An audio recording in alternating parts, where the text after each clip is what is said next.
Good evening and welcome to another episode of Triple Chalice Tarot. I'm your host, Aluna Odette, joined tonight by my lovely two co-hosts, Rowan Nix. Hello. And Taruk Vashal.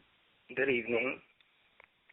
And this is the Elementary of Tarot, Exploring the Cups Suit, Part 3.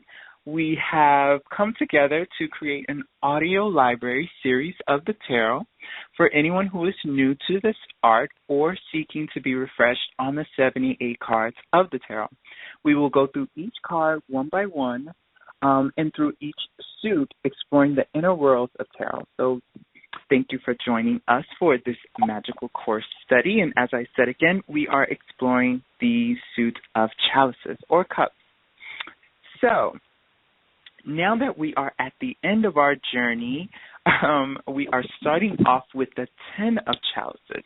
So as we get into the beginning, we're actually starting from the end. But the 10 of chalices, a very harmonious card, a card that revels in marriage, happiness, ceremony, love being fulfilled. It's because in the beginning of the suit of cups, we see the heart, at its purest, at its sort of self-contained form, and it goes through the turbulent motions of sadness, heartbreak, uplift, joy, reminiscence, childhood memories, and we finally see the mature notion and sort of unison notion of all of these emotions coming together and creating a family scenario. So, Taruk, would you like to go into the details and symbolism that's represented in this card? Well, the Ten of Chalices, as far as the symbolism, when we look at the card, we can see that there is a family, there's a husband and wife. The husband has his arms around the wife, and there's two children, and the Ten of Chalices are in the sky with a rainbow, basically, and the Ten of Chalices are inside of the rainbow.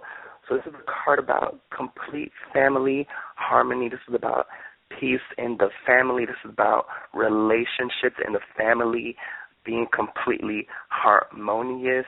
This is about complete love, emotional fulfillment. This is a complete family unity, okay? This is about, romantic relationships, also long-term relationships, being completely fulfilling, on an emotional level. There is fulfillment, there is happiness. I mean, you can't get any better than the Ten of Chalices when it comes to happiness in the family and in love, and even with friendships. Also, the Ten of Chalices can mean, an amazing, friendship where emotions are completely fulfilled. It's fulfillment. That's my main single word. If I could choose one word for the Ten of Chalices, it would be fulfillment. Okay, all of your Ten of Chalices are full. And what about you, Rowan? How do you perceive the Ten of Chalices? Well, I think as you eloquently put earlier, it is definitely the happily ever after card. It's definitely the card of where you want a relationship to go. It's marriage, it's family, it's union. It's a mixture of elements. This can be romantic. This can be about a relationship, and usually it is. And it can also be about a business venture. It can be about a project that you've been working on that's really a labor of love, and now you've gotten to a point where you're happy with it. You're content. You're bringing in what you had set out to bring in the first place, as reflected in the Two of Chalices. So this is really a card about manifesting your dreams and about really bringing all of that to the surface. And I like how you brought it back around to the Two of Chalices because in a lot of decks, it's represented that the couple that you see in the Two of Chalices, which is about an initial chemistry, to a perfect sort of union, an intimate moment shared with someone, that couple oftentimes is represented and depicted again in the Ten of Chalices. So you see it's like that movie fairy tale happy ever after, like you mentioned, Rowan. So that was a very good tie-in. Yes. Are we ready to move on to the next card? We have to talk Or about the negative would you guys like to aspects. get into reverse? Yes, we should definitely talk about the reverse. So in my perception of the reverse of this, I'm definitely seeing divorce, okay, a broken commitment. If there are associating cards like swords or maybe even probably swords more, and maybe the Ten of Wands as well, but this card is reversed. So the Ten of Cups is reversed in a reading. I'm definitely seeing infidelity. I'm seeing commitments broken, family disharmony. Okay, so, also scandals. Okay, the house being turned upside down. This could also be, if there are pentacles associated, that it's saying that the stress of the financial tension is affecting the emotional harmony of the family. It could be abusiveness going on if there's some wands present. So all sorts of things can come up with this card, especially that so many of us have that sort of home life, or at least that family harmony that we're living with someone else in the house. So it doesn't always have to be a marriage. It could be just a partnership, a roommate even, that, or a friend, the person that you've had a friendship with for a long time and you guys just aren't working out living together. So what about you, Rowan? Let's start with you. What do you see in the negative aspect of this card? Well, I see it as failing to get that completion. There's a lack of closure, I think. When this card has come up, I usually get a long-distance relationship kind of a thing where two people are never really able to come together. They have the love, they have the relationship, but they don't have the follow-through to stick it through together, either for commitment issues or distance, or there's just something blocking in the way. The Ten reverse means that there's many things left unsaid. There are many things left undone and untied that need to be brought together, need to be brought to a close, is what I get from it usually. Excellent, excellent. And what about you, Taruk? What would you say the negative aspect of the Ten of Chalices would be? Well, I definitely agree with you in the aspect of that it definitely is about fighting. So I definitely see divorce with this. Like you said, the house turned upside down. I agree with that with you. Definitely, I see this as emotional blockages also. Just unhappiness, emotional unfulfillment. You're not happy in the house. You're arguing. Definitely a lot of strife. So yeah, completely the reverse of what the happily ever after, happily ever never. Happily ever never. That is what I see with the Ten of Chalices. So yeah, it's a nightmare. Wow. Instead of the rainbow, it's rain, thunder, lightning, clouds. Very reminiscent of the Tower card, kind of. It's not good at all. So yeah, the Ten of Chalices is bad. Okay, excellent. I think we nailed that one. Moving on, now we're going to venture into the court cards, and just to explain the court cards a little bit again. The court cards, they're associated with the page or knave, the knight, the queen, and the king. And these normally represent situations, sometimes characteristics, personas, people. Definitely people, so natural attributes of people you can definitely see, and a lot of astrological associations too. Taurus probably would come up as Queen or King of Pentacles. You probably see more of the watery signs with the cups, fire with the wands, and air with the swords. So our first look at is a messenger. Okay, it's the Page of Cups, and like I said, this card represents someone who is a messenger. He's venturing into creative beginnings. Also, I'm seeing this. I see this card oftentimes someone who's has a real innovative and boundary-pushing form of art. So wherever they're applying themselves to, it's something fresh, it's something new, it's something just whimsical and really creative, and that person has such creative depth within themselves. So normally if this card comes up in a reading, I would say it's normally associated with someone who's pursuing arts, music, dance, that of that sort, or even in romantic situations, maybe telling the querent to be in more pursuit of romanticism to keep their relationship healthy and thriving. Also, I kind of see this card a little bit associated, I don't want to say fully with the High Priestess, but also trusting a little bit of your inner self and playing with that childlike imagination and intuition, which can sometimes be bombarded with all this responsibility and things that we have to pay attention to and distract ourselves from coloring in a book, or doing something, cooking, or just any creative endeavor that you find enjoyment out of, and it brings out that childlike imagination and creation for you is what I'm seeing with this card. So let's start off with you, Taruk. What would you say you see with the Page of Cups? Well, with the Page of Cups, I see this, just like all the other pages, it's about the beginning. So this is about like it could be a new relationship, a new idea, something that you are going to put all of your emotions in. The page is youthful, so it's somebody who is young, so very exciting. You're very excited about something new that's in your life. This could be a new job you're very emotionally invested in. You're very happy about a relationship that you're extremely happy and positive, and you're just like, wow. It could be about even friendships, a new friendship. This is about, being able to emotionally express yourself, being very emotionally expressive, always saying how you feel, being very, I don't want to say naive, but just very youthful with just that happy-go-lucky, just very, blue skies, and today's such a wonderful day, and I just want to just bless everyone with some positive energy. I definitely see that very Page of Chalices type of energy. It's just very young, youthful, exciting, looking forward to the new day. Do you guys understand what I'm saying? Like, it's just that very a jovial character, yeah. Definitely. So what about you? What about you, Rowan? What would you say you see come up with the Page of Cups? Well, as you said, the pages are always messages. So this could be a message that you need to listen to your intuition, because this card, as you also said, is very much related to the High Priestess.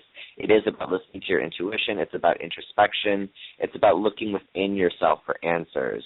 So when this card comes up, it's definitely telling you that the answers are within you. You need to look within to bring them out and manifest them.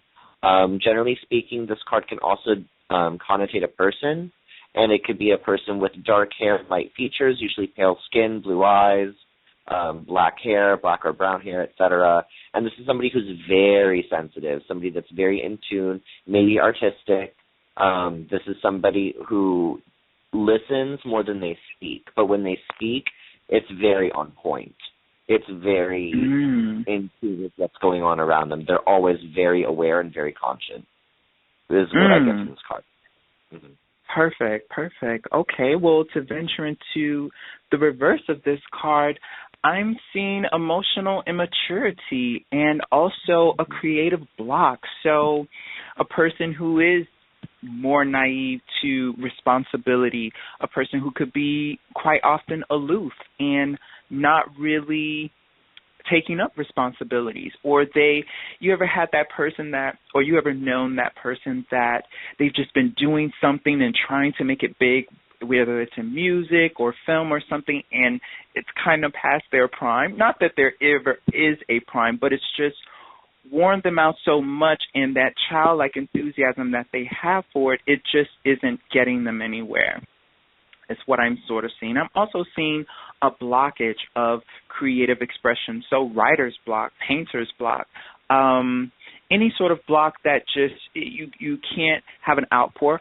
Also not being able to convey your emotions correctly, having emotional spats and spasms, not being able to articulate the correct meaning or the correct attitude.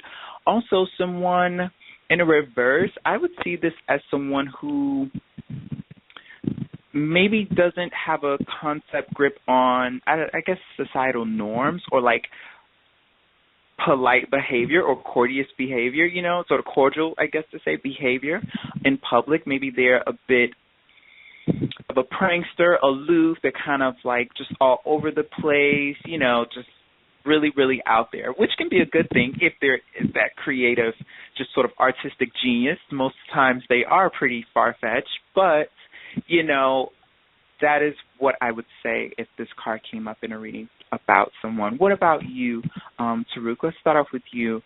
What would you say about the reversal of the Page of Cups? Well, I agree with everything you were saying, so I just want to add to what you're saying. Definitely, I feel like the page in reverse could even mean somebody who is putting themselves in situations emotionally that is going to mess them up, like getting into relationships that are not healthy for them, hooking up with strangers.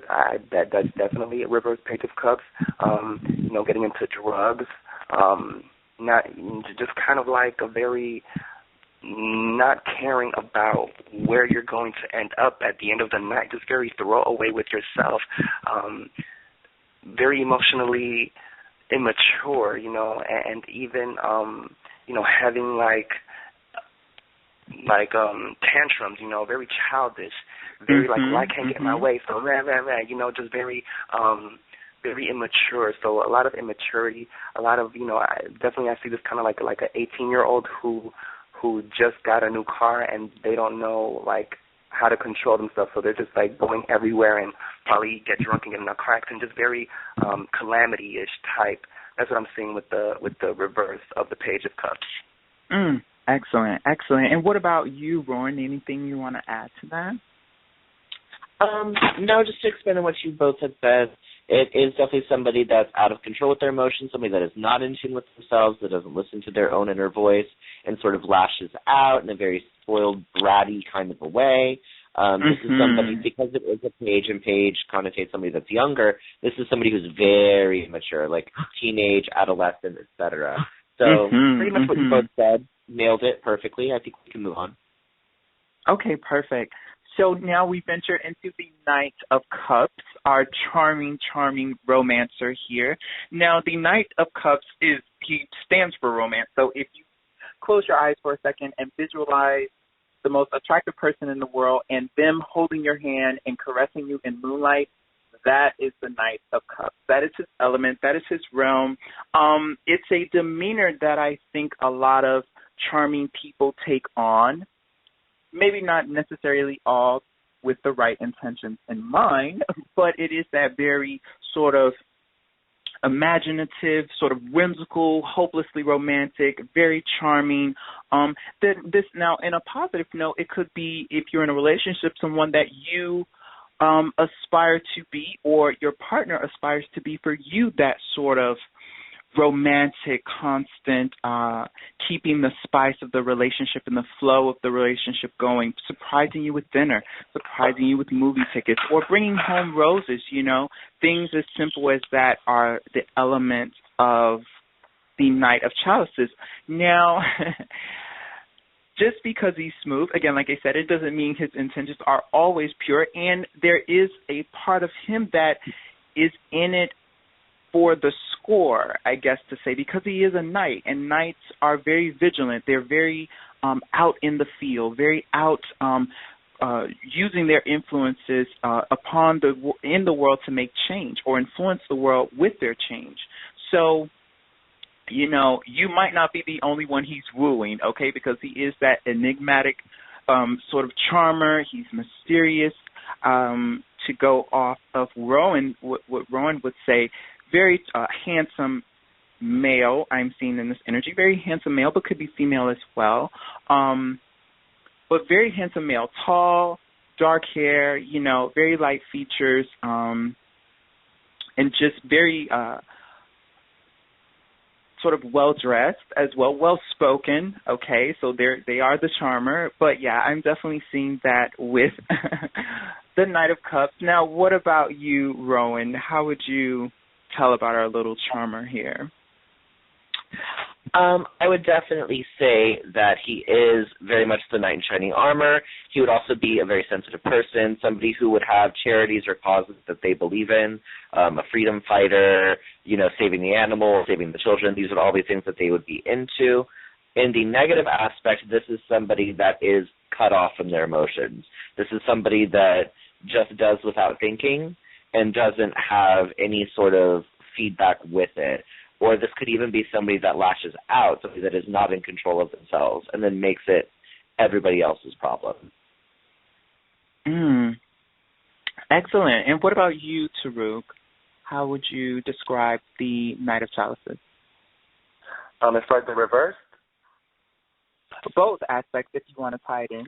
Well, the Knight of Chalices, he's somebody who is a brilliant person. He is somebody who is a seducer, so he's good at seducing, good at telling you what you want to hear, good at persuading you, getting you to do what he wants, basically. And in the reverse, the Knight of Chalices is somebody who, it could be a negative aspect. He could get you to do things that maybe are not good for you. He may get you to,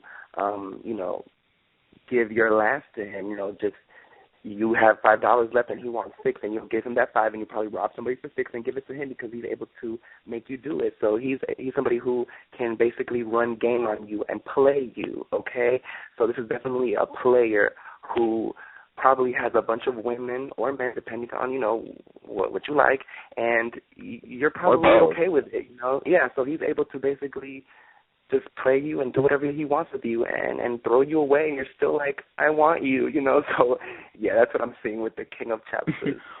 Wow. Okay, so I guess we could definitely move on to the Queen of Chalices, or Queen of Cups. And this woman represents emotional security. She's also calm and also very intuitive. So a very passive woman that knows how to give her sort of nourishing, it's an energy that isn't, I don't want to say motherly because that's home of the Queen of Pentacles, but she does have her way. She's that mother that you can sit and literally cry with and tell your most embarrassing stories that you think the world would judge you on, and she is like that shoulder for you, and she's that non-judgmental. She can share in your pain or your joy. I mean, she's there at your wedding. She's there at all your sort of achievements and sort of accolades in life. She's definitely that supporter. She's also known to be a mistress, a very home and humble-oriented, very cooling aura in her home, very welcoming. And in the reverse, this could be a woman who is emotionally, again, immature, emotionally irrational. She has insecurities and is very codependent. She can't really function on her own. She sort of leans on, a lot of times, men, and is very clingy with men. So, Taruk, how do you see this card coming up, both aspects of the Queen of Cups? Well, the Queen of Cups, she can definitely, like you said, be that, clairvoyant, wisdom. She is somebody who is very psychic, intuitive. She is also somebody who you can rely on emotionally, but on the reverse, she is somebody who can definitely be an emotional manipulator. She can basically know what to tell you to hurt your feelings, or she may act like she's so hurt, like you said something that maybe was not that hurtful, but she ends up like crying, just to manipulate you into saying sorry, and then, getting what she wants out of you. So it's very manipulative, emotionally wise.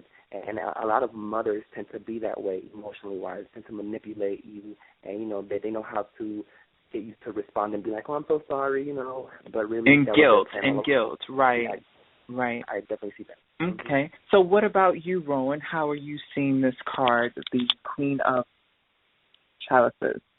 This card actually has a lot to do with the Scorpio sign. I think even Scorpio may rule over it, if I'm not mistaken. This is somebody who's very calm, very collected, very cool-headed, seeming, etc. This is somebody you can tell your secrets to, and they'll take it to their grave. Still waters run deep. And definitely she may present someone very calm on the exterior, but on the interior, she may be a tempest.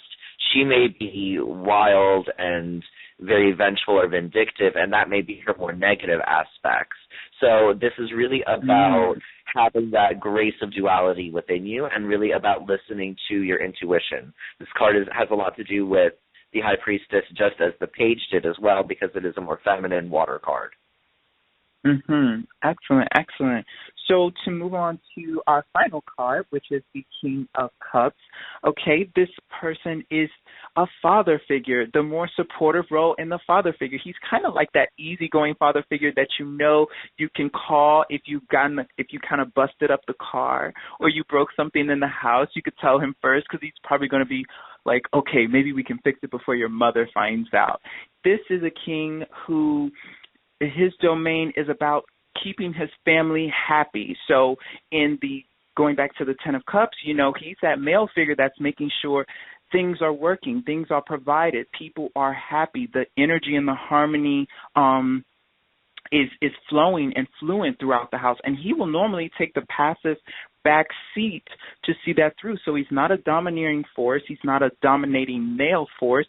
He's more passive and receptive and about watching his family growth and experiencing through their joy. Now, in the negative aspect, this could be a person who is also very manipulative, also known to be very moody and, at senile, as it's showing the king being an older man. So as people tend to age, sometimes their mental capacity can be detrimental or in dementia. So this is someone who, on the reverse side, he's prone to outlashes at his children or outlashes at his family or fault or guilt trips and things of that nature. And it also could show in reverse a person who's abusing alcohol as well, is what I'm kind of picking up too. So now with you two, what do you guys see? Rowan, let's start with you. This is somebody that's a very sensitive older man. This is the shoulder that you can cry on, someone you can confide in, somebody that's always going to be there for you and really understand where you're coming from. He's very empathic and intuitive. On the negative aspects, he may be a little bit manipulative, he may be passive-aggressive, and he may not be able to actualize his own emotions, although he's very inept at dealing at you with yours. The card is usually depicted with a man sitting down and a water running under him, so there is a connotation of fertility or abundance within him, even though he is older. So this is a man who has a family or has the potential to have a family, for sure. And what about you, Taruk? What do you see with the... Well, the king, I definitely see the king as somebody who is a benefactor, somebody who, gives out favors. He is that father figure who does things for his children. He is somebody who, is a protector as well. On the negative side, the king of Chalices can be somebody who is having a lot of emotional problems, emotional strife.